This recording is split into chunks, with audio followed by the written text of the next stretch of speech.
When a guy meets your friends for the first time, should he pay for all your friends, even if there's like 4 of them? 1, 2, 3, yes. Sure, because they're women, they're entitled to a free meal.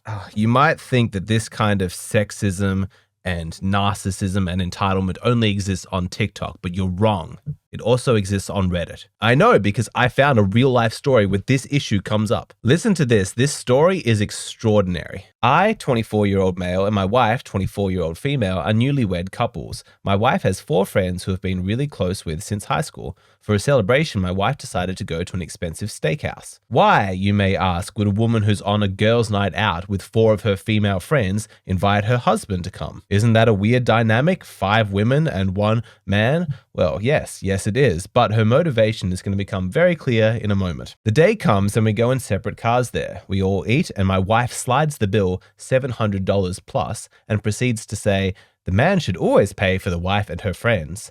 I laugh awkwardly, saying, why? She says, because I'm the man. Don't you just love it when women are all of a sudden in favor of traditional gender roles? This man should pay $700 for all of the women at the table because he's a man. Of course, if he said, you need to wash my clothes, cook my meals, spread your legs anytime I ask you to because you're a woman, that would be incredibly sexist. That's outrageous. Those kinds of traditional gender expectations are disgusting. When it's coming from a man, of course. When it's coming from a woman, it's absolutely fine because reasons. I tell her that the only other person I would pay for would be you and me. Her friends proceeded to laugh at me, calling me a broke husband. I stand up and put 2 $100 bills for me and my wife's food and leave. Yeah, that seems totally acceptable from the friends to laugh at him and shame him because he's a broke husband and they're entitled to his money. My wife gets home and starts screaming at me, saying I made her feel embarrassed, how she promised her friends that I'd pay, and that her friends made fun of her on the ride home for marrying a man who can't pay the bill.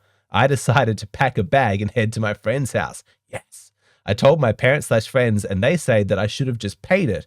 Now I'm having second thoughts if I overreacted. What the fuck is wrong with your parents and your friends? How could they possibly take her side in this? Everyone apart from the guy in this story is completely messed up. What is wrong with the woman's friends? What kind of twisted system of morality says that it's okay to just surprise a man with a $700 restaurant bill that you did not discuss beforehand, and then when he objects to it or acts surprised, you shame him, you laugh at him? The wife promised her friends that he would pay and she didn't even talk to him about it first. She just expected it. And when she gets home, instead of discussing it, she screams at him.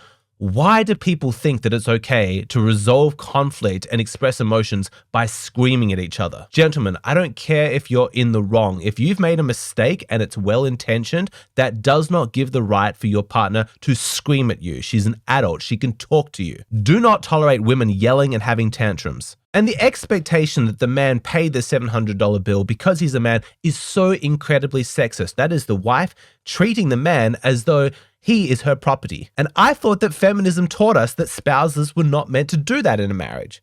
Some of the stuff that you guys send me on Hey Hero, asking for my advice about the expectations and entitlement that your wives have over you is bone chilling. And this isn't even the worst. I've got 2 more stories that demonstrate just how bad a wife's entitlement over her husband can get. These are cautionary tales that every man needs to hear. But first, if you're wondering how I'm able to read these Reddit stories without all of the anger contorting my skin and giving me creases, it's because I use Tish Hanley. We all want to look young and fit. That's a universal. That's why men go to the gym. But as bulked as you may be from your exercise, you're not going to look young if your skin is all dried out and musty. Like muscles, having good skin is really important. And the wonderful news is that skincare takes so much less effort than going to the gym. It's a tiny amount of work on your part for maximum results. And one of the reasons is because Tish Hanley has already done all the hard work for you. When you order their starter box, which will be delivered to you for free, by the way, if you live in the US, you're going to get 4 creams and an instruction card which tells you which cream to use, how much to apply, and at what time of the day. You don't need to do any research. There's no guesswork. They've done all the hard work for you. You just sit back and watch your skin improve. People love Tish Hanley. Check out these recent reviews.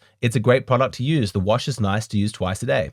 Love their product. Tish keeps my face clean and refreshed. We'll be back soon. Seeing as how I'd wished I'd started this routine in my 20s rather than my 50s, I recommend it to every 20-something I know. Because Tish Hanley is sponsoring today's video, they're offering my audience an awesome deal. When you order the starter box, Not only are you going to get it at 30% off, but they're going to throw in a free gift as well. Click the link in the description box below and get started today. Okay, back to the video. If you thought that the financial consequences of your wife expecting you to pay for all of her friends was bad, wait until you hear this story. We are going to soar into new heights of female entitlement. My 28 wife, 27, graduated medical school in 2021. They had a graduation party since everyone was vaccinated, but it was pretty small due to the recent outbreak there. You could only bring one guest and you had to socially distance again. Her medical school decided to invite the pandemic graduates to this year's graduation event. They planned this all out pretty last minute, only giving 3 weeks notice that this was happening. But my wife was very excited about it. She gets paid crumbs and works long hours as a resident, so I get why she wanted to relax and have fun. The issue is that I had a huge work trip the next day that had been planned for months. I don't travel a lot for work, and so they went all out to make this comfortable, and I had a lot riding on it. If I didn't do well, I would probably be fired, and if I did well, there were 2 open positions I could be promoted to. My wife wanted to come with me, so my company comped her flight, and we were going to make a vacation out of it after my presentations. We were flying out the night of the party to ensure I made it on time for the meetings the next day. I told my wife we shouldn't go to the redo event since we had to fly out and it would be very tight. She insisted we go since the party started at 3 p.m. and our flight left at 9 p.m., but the gala was 1.5 hours away from the airport. We made a plan to leave at 5:30, pack everything in our car beforehand so we could go straight to the airport. So just to recap, his wife has invited herself on this work trip and the company has paid for everything. Lucky woman. The husband didn't want to go to this graduation event because while a celebration is nice, his work is a lot more important. But he compromised, saying, yes, we can go provided that we leave at 5:30 so we have enough time to catch the flight. He's a very decent guy. He invites his wife on this work trip. He's trying to accommodate her celebration. So let's see how she responds to his generosity. But by 5:30, she just started saying goodbye. I told her we needed to leave ASAP, but she said no, we don't have to be 2 hours early for our flight, etc. Remember, she had already agreed to leave at 5:30. Around 6 p.m., this guy from med school, who had a crush and asked her out multiple times, grabbed her hand and pulled her to another table. I went up to them and told him he needed to back off. He said I needed to treat her better and to let her enjoy herself. I looked at my wife, but she ignored me. A male orbiter who's already asked out a married woman multiple times grabs her, physically contacting her, pulls her away, and then when the husband objects, he openly criticizes and disrespects the husband in front of the wife. And how does she respond? Silence. At this point, I wasn't going to try and convince her to stick to her word anymore. I told her I was leaving for the airport and took our car. There was a ton of traffic and security was a mess, so I only had a few minutes to spare before getting on the plane. She texted me horrible things. I never responded/engaged, but she kept texting me how I was horrible and don't understand what it's like to have COVID ruin a huge moment for you. In practical terms, what exactly did she expect? Like, how could he demonstrate that he does understand what it's like to have COVID ruin a huge moment? Would that proof look like him allowing her to break her word, to not stick to the agreement? If he had lost his job, would that have proved to her? As bratty and entitled as she's acting, how does she then follow up? Does she apologize? No. Does she take her upset and decide to deal with him as an adult? No, she texts him all these horrible things. I disagree. She still had a graduation party. It's not my fault she didn't get to dance. I don't see what the huge deal was, and conversely think she didn't understand that this would cost me my job if I missed the flight. And since I make up around 70% of our income in a high cost of living area, we would essentially be homeless. If he had lost his job, do you think she would have willingly supported him? If they had to move out of their apartment because they couldn't afford the high cost of living, do you think she would have taken the blame? We've been on tense terms since this happened in June. She brings it up a lot and is recommending therapy so I can learn how to behave in a marriage. But I don't think we need it since she's the one who caused this whole problem in the first place and should take accountability for that first. But am I way off here? No, stick to your guns. You did fine. Her behavior is disgraceful. She won't let this go. She's the one who's bringing this up. She's 100% in the wrong. Such a disgusting, low-quality woman. She should be ashamed of herself. And the worst is gaslighting him, saying that he's the one who needs therapy. This is the kind of woman who views men as only having value to the degree to which they're sacrificing themselves to make her life better. It's incredibly sexist. She expects the world to just magically rearrange itself to suit her whims and feelings. She feels like dancing, and so that's what's important. Well, what about the plane? What about the non-negotiable schedule? What about the fact that I might lose my job? Not important. She feels like dancing. I'm the woman. I shouldn't have to think about all that. I want to dance. You, man, you go sort it out. And if you think that reality is more important than my feelings, then you need therapy. You need to be taught by a professional how to conduct yourself in a marriage. And that orbiter guy who physically dragged her away and insulted him and she just let it all happen, it wouldn't surprise me in the slightest if she'd hooked up with him. He was way too comfortable and familiar with her. Here's a rule for your relationship that shouldn't be remotely controversial.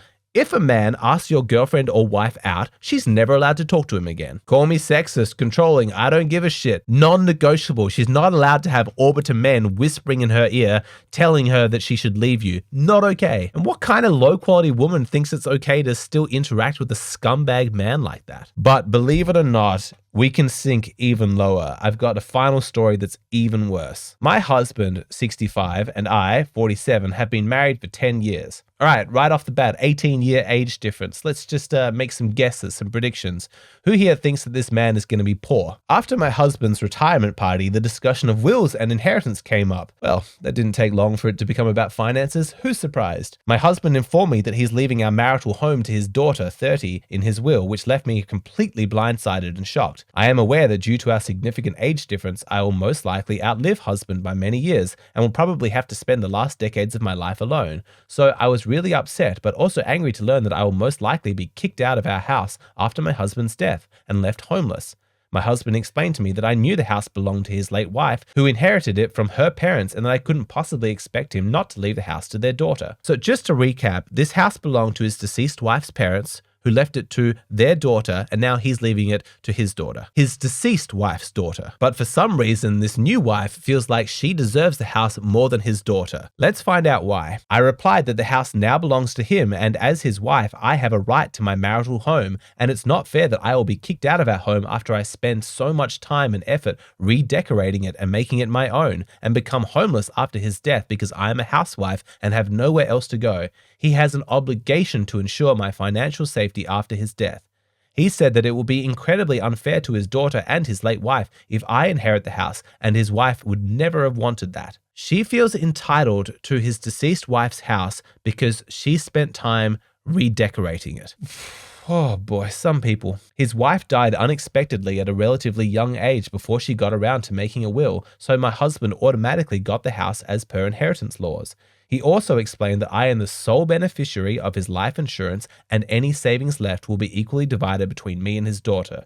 However, I don't think this money would be enough for me to survive the rest of my life, especially as my husband plans on having expensive cruises and holidays for the rest of his retirement. Is there anything more obnoxious than a gold digger who doesn't know that she's a gold digger? She's already getting all of his life insurance, half of his savings, and that's not enough. She's resentful that it's going to get split with the daughter. She spent 10 years as a housewife, and in her mind, that means that he's obligated to financially provide for her for the rest of her life because of reasons. You can just tell how bitter she is that he's going to spend his own money on cruises and expensive holidays. She's pissed because in her mind, that's her money. This is where, unfortunately, our argument escalated and we started yelling at each other. I told him he is screwing me over after everything I have done for him, after I gave up my job and my career for him to look after our home, and that I deserve to be compensated. My God, what a noble sacrifice for her to give up her job for him. That must have been so difficult for her to give up the 9-to-5 grind working for a boss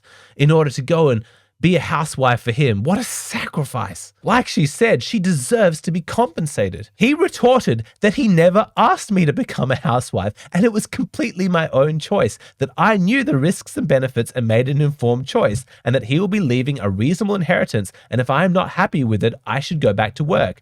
I told him I never knew that I wouldn't get the house and that it's late for me to return after being out for over 10 years. So it turns out that he didn't even ask you to leave your job. And no, it's not too late for you to go back to work. You want money, go out and earn it. That's what he did. That he is being an asshole for leaving me stranded like this, and that this is not what I agreed to, and he is being a sexist prick by not recognizing my contribution to our family. He laughed at me, saying I never any kind of financial contribution, as we hired cleaners and housekeepers to do most of the chores, and if anything, I was a drain by all the money I spend.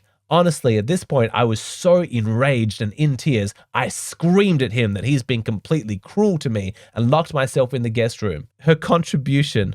Why did this man marry her? She paints herself as this poor, suffering housewife who contributed so much, and as it turns out, they hired cleaners, they had housekeepers. She didn't even do anything. All she did was spend his money. She had a good 10 years sponging off all of his hard work. But instead of feeling grateful for the free ride she's got, she wants more. I like that the man, the husband, is standing up for himself now. But honestly, if I was his daughter, I would be pissed. She has to split her inheritance with this woman. Man, please do better. Do right by your children. They deserve the fruits of all of your hard work, not some lazy moocher who's there for the twilight of your life. So there you go. That's my rating for the top 3 worst stories of wife entitlement. If you like me analyzing real stories, you'd love my course. That's what that's all about. And if you like this format of me reading Reddit stories, then you should check out the full-length version of this video. It's available on my Patreon. It has an additional bonus story. What I post here on YouTube, these are just the shortened, abridged versions of the videos. The full-length versions are on Patreon.